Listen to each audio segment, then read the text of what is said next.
As coach, you look at him as dad. Do it look like his son supposed to be taking your dad? I don't even feel right. Y'all hear this time? Oh, Tank don't pay his coach. Hey, come on now. Coach Barry Hunter trained Tank for this fight with Lamont Roach, not Calvin Ford. A lot of people were saying that this performance has something to do with that. So, is something really going on between Calvin Ford and Tank Davis? Check out what Tank had to say. Davis is confronting the toughest battle of his life, and it's not inside the boxing ring. After narrowly avoiding jail time at his latest probation violation hearing, the WBA lightweight champion now faces an even greater challenge: a lawsuit that could jeopardize his career. Lamont Roach's team has officially taken the controversial majority draw decision to court, claiming that Davis's own words in the ring serve as evidence that the fight was rigged. Lamont Roach, his coach, or his manager, or whoever it is, lawyer. his trainer, somebody filed a lawsuit, right? His lawyer filed the lawsuit. Yeah. During the closing moments of the fight, as Roach continued to challenge Tank, Davis uttered the words that ignited the controversy, telling Roach, "You ain't going to win. They ain't going to give it to you." At the time, many brushed it off as just another mind game from Tank. However, Roach's legal team is now using those very words as the cornerstone of their lawsuit, arguing that they amount to an open admission of corruption.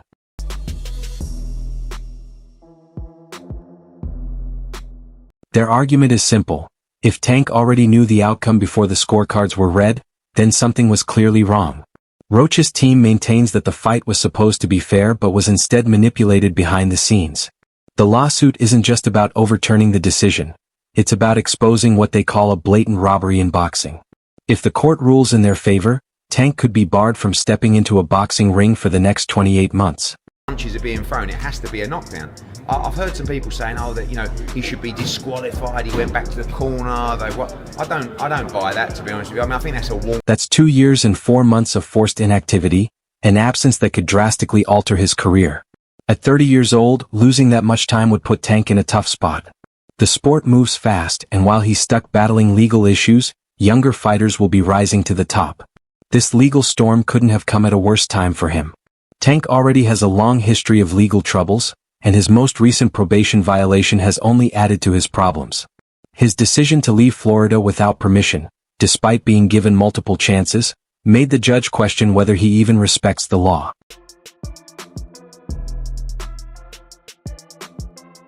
During the hearing, the judge made it clear that she had already been lenient with Tank in the past.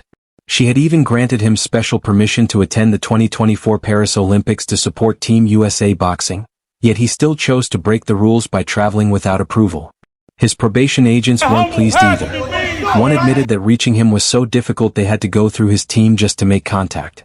The state pushed for jail time, with one attorney recommending a $25,000 fine on top of it. However, despite everything, the judge opted not to send him back to jail. Instead, she extended his probation for another 18 months and fined him $10,000. But that wasn't even the real punishment. The real issue now is how this lawsuit could impact his career.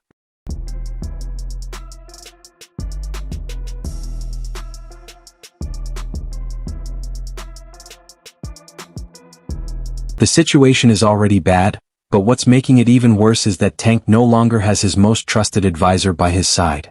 Calvin Ford, the veteran trainer who helped guide him to superstardom, is no longer part of his team, and now he's speaking out about what's going wrong. Ford has seen it all. He was there when Tank faced legal troubles before, yet still managed to stay focused on his career. In Ford's opinion, the key difference back then was Floyd Mayweather. Tank is a fighter. That's what he does best. He should stick to that. Ford said when asked about the current situation. Boxing politics is different. It takes experience. That's how Floyd helped Tank become great, even in the middle of legal trouble back then. He's like, when I ain't had no pops, Calvin was the person that you feel me, stepped in them shoes. So no matter if he's not my coach, anything like that, he's always gonna be in my life. Now, Tank is trying to do things his own way, and Ford believes that's his biggest mistake. The legal system doesn't care how many knockouts he has. The courts don't care how many belts he holds. Without the right people guiding him, his career could fall apart before he even gets to fight again. And according to Ford, maybe Tank deserves it, for turning his back on the very team that helped bring him to greatness. Another thing I want to touch on is the Floyd situation. You know, Floyd is Floyd. That's like I say, Tank is Tank, man. But at the end of the day, you know, the man is chasing greatness. And you should be supporting that. I always tell you that. You should be supporting that, you know. It's a rocky road that we saying what's going on. Just pay attention. Now, Tank is trying to do things his own way, and Ford believes that's his biggest mistake. The legal system doesn't care how many knockouts he has. The courts don't care how many belts he holds.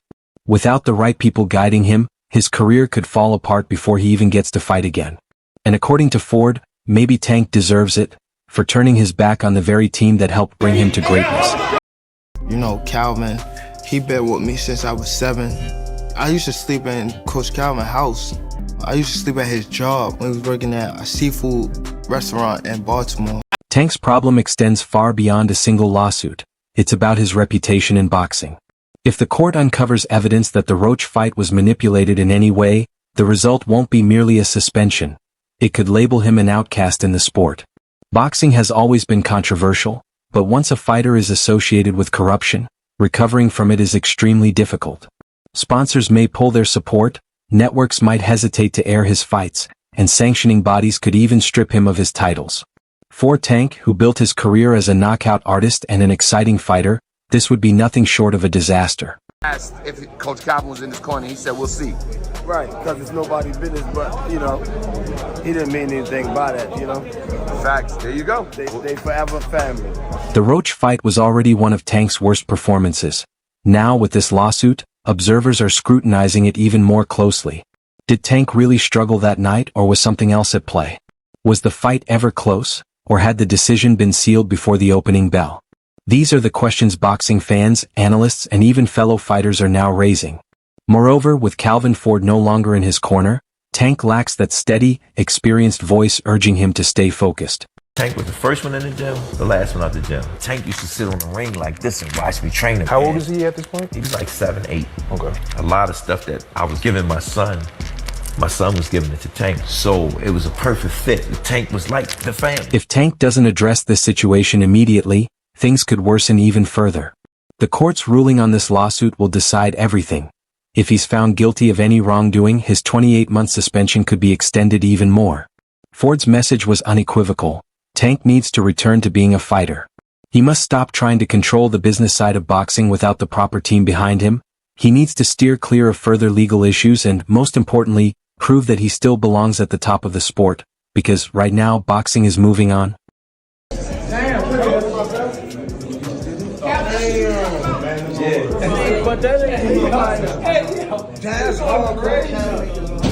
For years, Calvin Ford and Gervonta Davis were inseparable.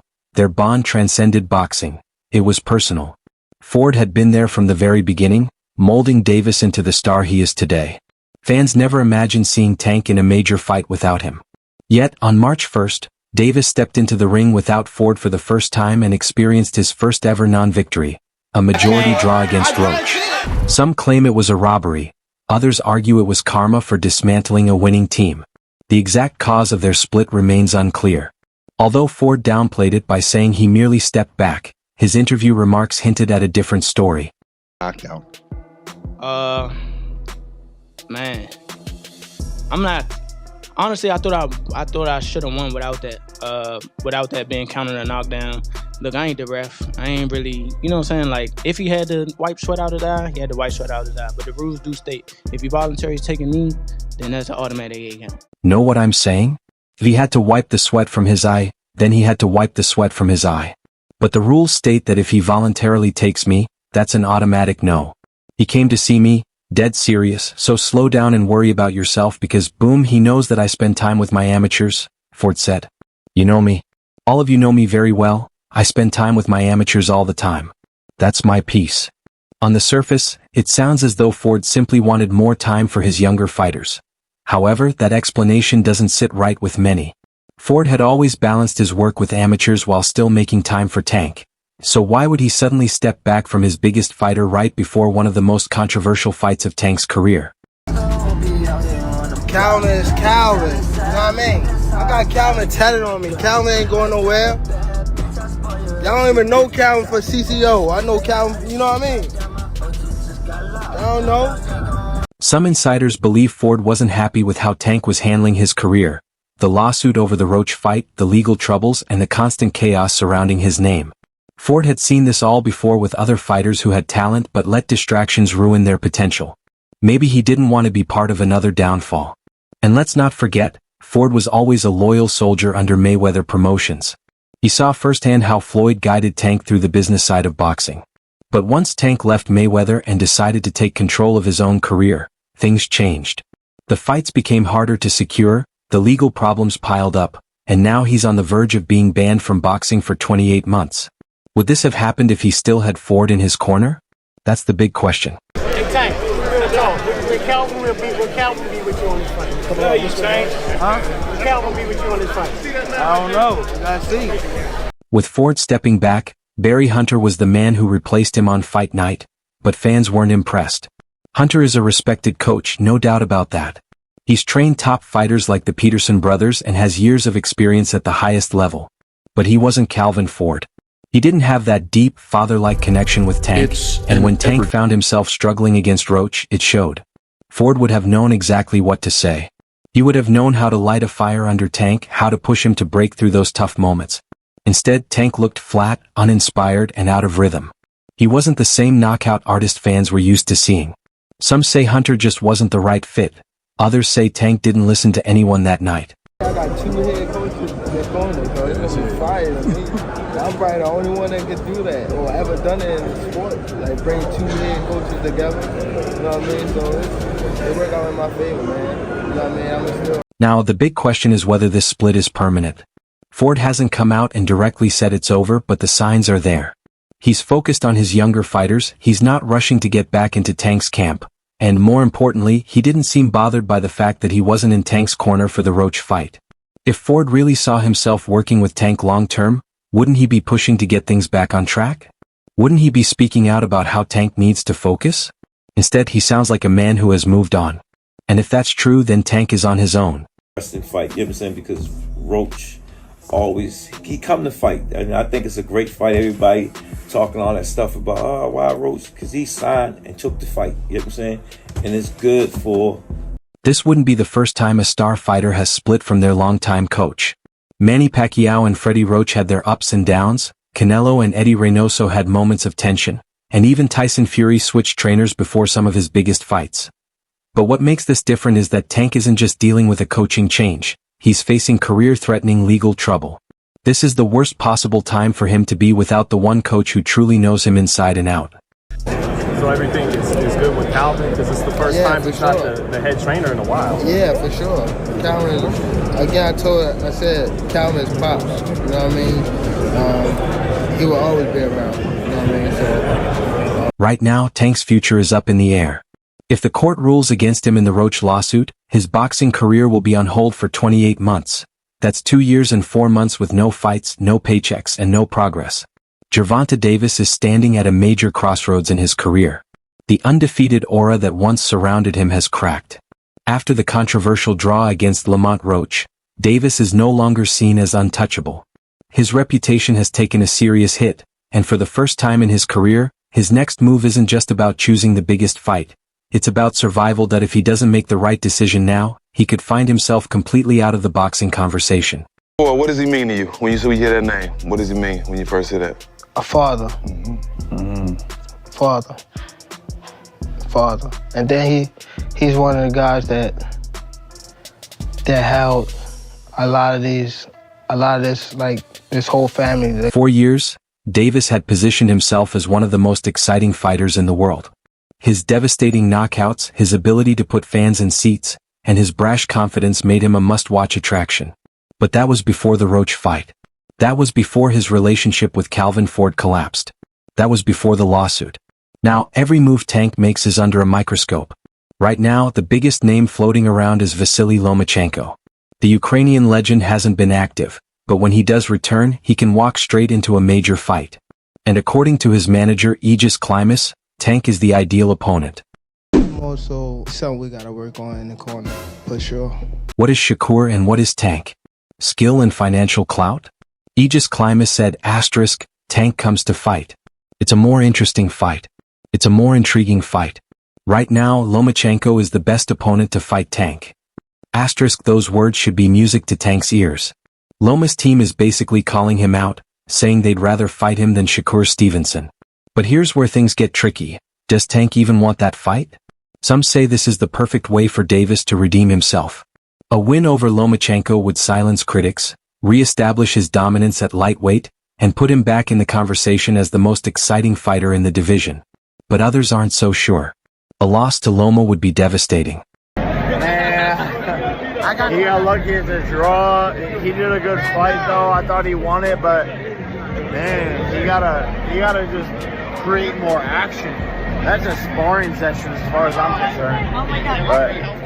But god damn, that's not the Gervonta I know. Lomachenko isn't an easy fight for anyone.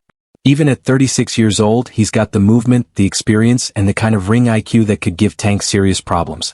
And after seeing how Davis struggled against Roach, there are real questions about whether he's ready for a fighter of Loma's caliber right now. That there's also another factor, the court ruling.